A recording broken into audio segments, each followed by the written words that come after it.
श्रोतेहो नमस्कार. गेल्या काही दिवसात पुणे आणि परिसरात सुरू असलेल्या मुसळधार पावसामुळे शहरात किमान 3 वेळा पूर परिस्थिती निर्माण झाली होती. त्यात काही प्रमाणात जीवित आणि वित्तहानी सुद्धा झाली. अनेक वाहनांचं नुकसान झालं, नागरिकांना बेघर व्हावं लागलं. पावसाळा म्हटला की पूर येणार ही वस्तुस्थिती असली तरी हा पूर येतो म्हणजे नेमकं काय होतं इथपासून ते या पूर येण्यामागची कारणं कोणती आणि या पुरामुळं कमीत कमी नुकसान कसं होईल यासाठी आपल्याला काय उपाययोजना करता येतील यावर आज आपण चर्चा करणार आहोत. आणि त्यासाठी आपल्यामध्ये उपस्थित आहेत जलसंपदा विभागाचे निवृत्त सचिव VM कुलकर्णी सर. नमस्कार सर. नमस्कार सर. पूर म्हणजे काय नेमकं? कारण बऱ्याच वेळा म्हणजे त्याच्याबद्दल पण खूप चुकीच्या संकल्पना आहेत किंवा चुकीची माहिती दिली जाते. पूर येतो म्हणजे काय होतं नेमकं? आता पूर म्हणजे काय असं जर म्हटलं तर पूर हा साधी सोपी भाषेत जर सांगायचं झालं तर नदीचा प्रवाह जेव्हा नदीच्या पात्राबाहेर जातो तेव्हा त्याला आपण पूर म्हणतो. आता यामध्ये काय आहे की नदीची वहन क्षमता हा महत्वाचा भाग आहे. आता नदीच्या वहन क्षमतेपेक्षा जास्त पाणी आलं की पूर, ही अशी साधी सोपी त्याची व्याख्या आहे. आता यामध्ये काय आहे की याला 2 गोष्टी आल्या याच्यामध्ये. एक नदीची वहन क्षमता आणि पडलेल्या पावसामुळं निर्माण होणारा प्रवाह. आता प्रवाह क्षमतेपेक्षा जास्त झाला की नदी दुथडी वाहून जाते आणि त्याला आपण पूर म्हणतो. आता यंदा आता आपण बघितलं तर म्हणजे अगदी कालचं बघितलं फक्त कालपर्यंत 3 वेळा पूर पुण्यामध्ये येऊन गेला. मागच्या पहिल्या पुरामध्ये जरा बऱ्यापैकी नुकसान पण झालं कारण काहीतरी रात्री मध्यरात्रीनंतर पहाटे केव्हा तरी पाणी सुटलं. तर यंदा ही जी पूर परिस्थिती निर्माण झाली होती गेल्या 2-3 वर्षांमध्ये फार क्वचित एका दुसऱ्या वेळात पाणी सोडायला लागलं होतं धरणातनं, पण यावेळी जरा जास्त निर्माण झाली. तर त्याची नेमकी कारणं म्हणून काय सांगते त्याकडे की म्हणजे पाऊस जास्त झाला का धरणांमध्ये अतिरिक्त पाणी झालं का नेमकी ह्याच्यावरची कारणं काय सांगतात? यावर्षी तसा सरासरीपेक्षा जास्त पाऊस झालेला ही वस्तुस्थिती आहे आणि असा सरासरीपेक्षा जास्त पाऊस याच्या पुढेही आपल्याला भविष्यात आपल्याला येणार आहे. हवामान बदलाचा परिणाम होतच आहे. ज्याला आपण हवामान खातं किंवा IMD म्हणतो त्यांच्या दीर्घकालीन आकडेवारीनुसार सर्वसाधारणपणे आपला जो अरबी समुद्र आहे तो बंगालच्या उपसागराच्या तुलनेत अत्यंत एक शांत समुद्र म्हणून ओळखला जायचा.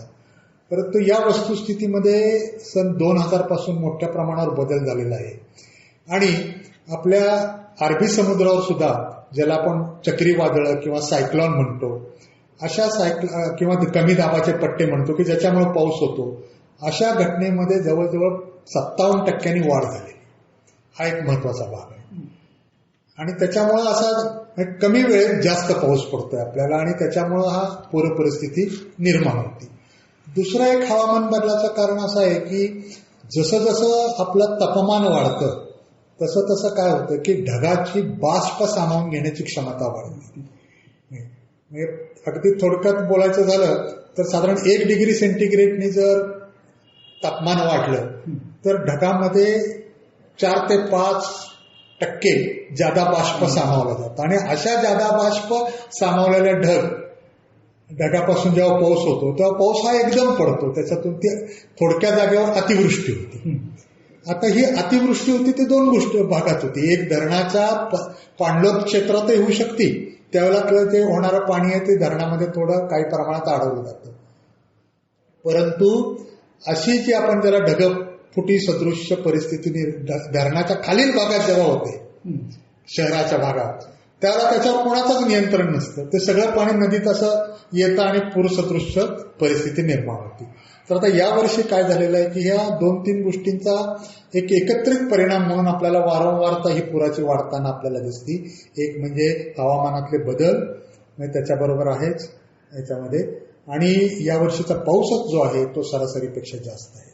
पण हे सर्व होत असताना एका गोष्ट मात्र नक्कीच आहे की सर्वात महत्वाचं कारण जे आहे ते आपल्या नदीची म्हणजे नदीची वहन क्षमता ही आहे ती फार मोठ्या प्रमाणावर कमी झालेली आहे.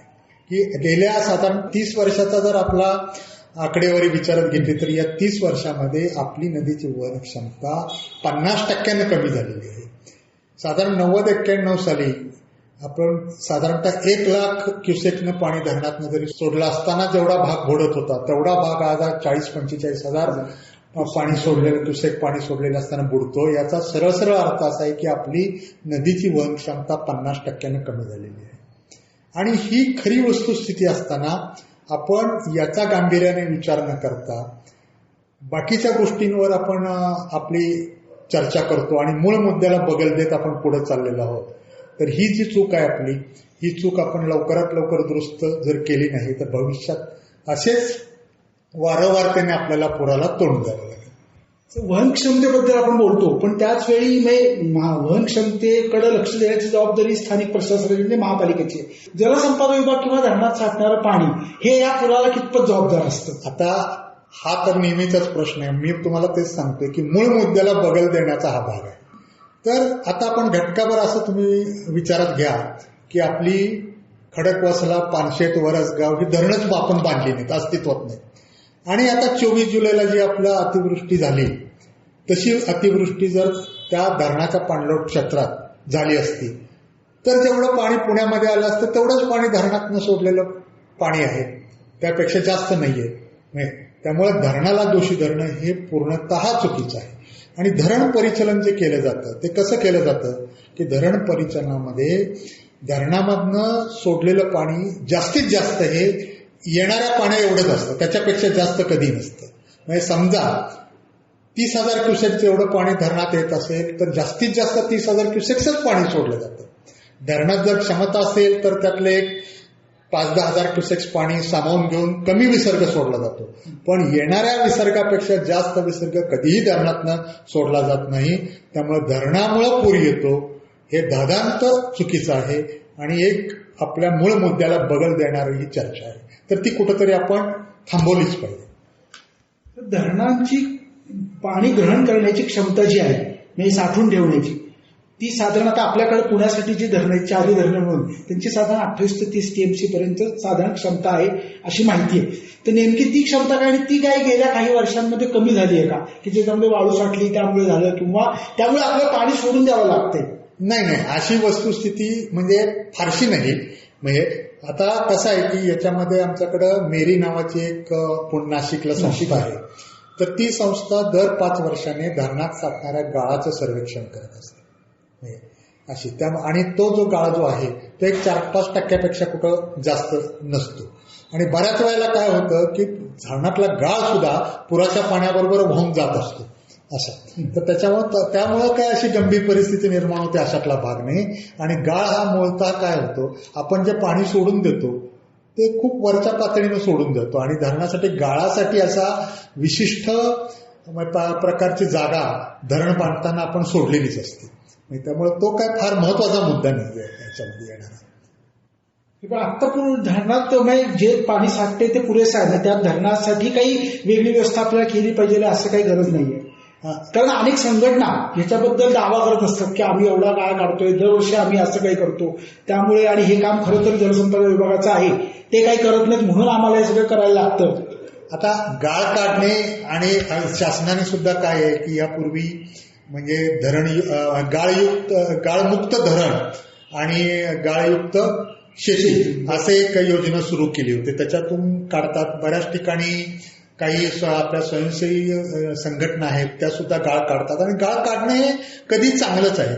परंतु त्याचा जो परिणाम आहे ना, आपण मूळ परिणामाशी जर विचार केला एकूण तर तो काय 1-2% ह्याच्यात आहे. मग त्याला आपण तो फोकसमध्ये आणून परत माझं म्हणणं आहे की मूळ मुद्द्याला बगल देणं म्हणजे हे चुकीचं होईल. कारण आपल्या नद्याची क्षमता आज 50% कमी झालेली असताना आपण 1-2% फोकस करून मूळ मुद्द्याला परत बगल देणं हे चुकीचं. नदीची वहन क्षमता कमी झाली आहे तुम्ही म्हणता, त्याला नेमकी कारण काय असतील? म्हणजे नदीची वहन क्षमता कमी व्हायचं खरं कारण जर बघितलं तर त्याला कोणी वालीच नाहीये असं झालेलं आहे. आणि ते वाली नाही हे जेव्हा नदीला समजतं तेव्हा ती फटका देते. तसा फटका आपल्याला पुराच्या वेळेला बसतो. आज आपण पुण्यात तुम्ही जर जरा काही कोणाला वेळ असला तर फेरफटका मारा अगदी आपल्या खडकवासल्यापासून खालीपर्यंत, तर तुमच्या लक्षात येईल की अनेक ठिकाणी म्हणजे प्रत्येक जण काय करतो की आपला राडा रोड टाकतो तो नदीच्या पात्रातच टाकतो. अनेक ठिकाणी काय झालेलं आहे की तिथं नदीवर भराव करून त्याच्यावर अनेक विकास कामं झालेली आहेत. कोण गोडाऊन टाकतंय. आपण आता मला पॉइंट आउट करायचं नाही किंवा दोष द्यायचा नाही, पण ही वस्तुस्थिती आहे. काही ठिकाणी आपल्या गाड्याची पार्किंग केलेली आहे, सोसायटीनी पार्किंग केलेली आहे. काही ठिकाणी आपल्या मोठमोठे भराव टाकून आपण बस डेपो सुद्धा केलेले आहे. तर आज पाटील इस्टेट सारख्या ठिकाणी मी जे काही काही गोष्टी बघितलेल्या मुद्दा म्हणून काही सांगतो. तर त्याच्यामध्ये मुख्य राडारवर काढणं हा त्यातला महत्वाचा भाग आहे. अनेक कारणासाठी त्यांनी अनेक प्रयोजनार्थ राडारवर टाकलेला आहे. कोणी पार्किंगसाठी टाकलाय, कोणी कंपाऊंड वॉल बांधायला टाकलाय, कोणी गोडाऊन बांधायला टाकलाय, कोणी बस डेपो केले त्याच्यावर. तर ह्या सगळ्या गोष्टी आपण करायला लागतील.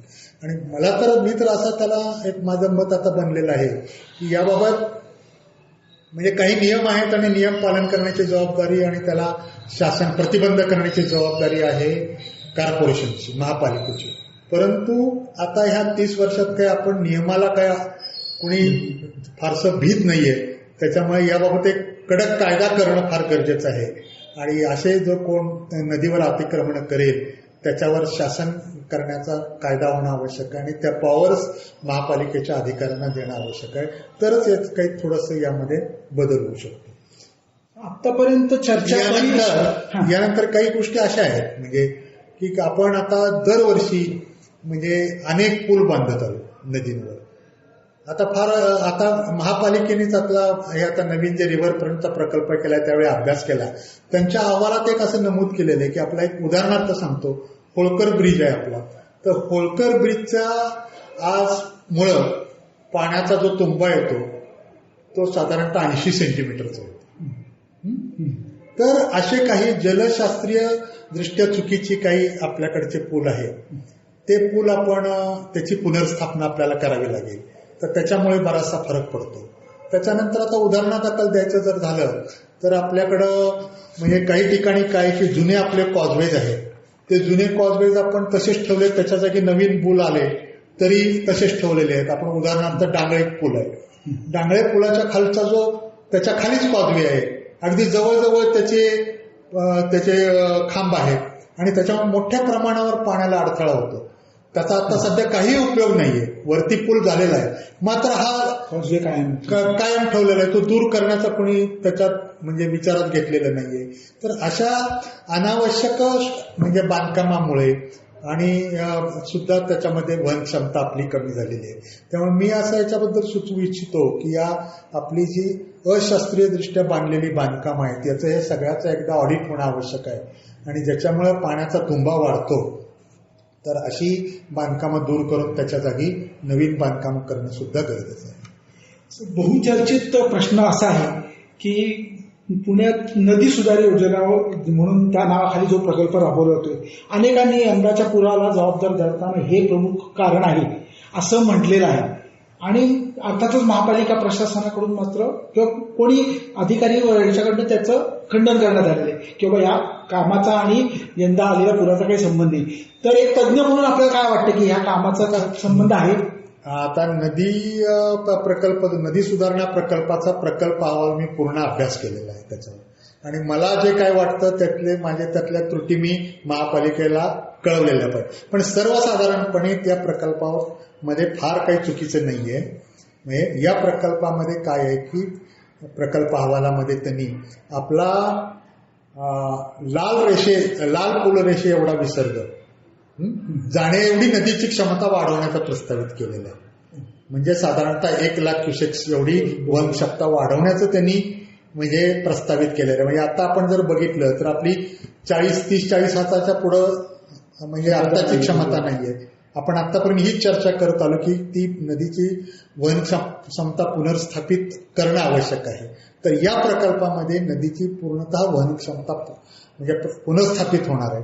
त्यामुळे याला काही विरोध करण्याचं काही कारण नाहीये.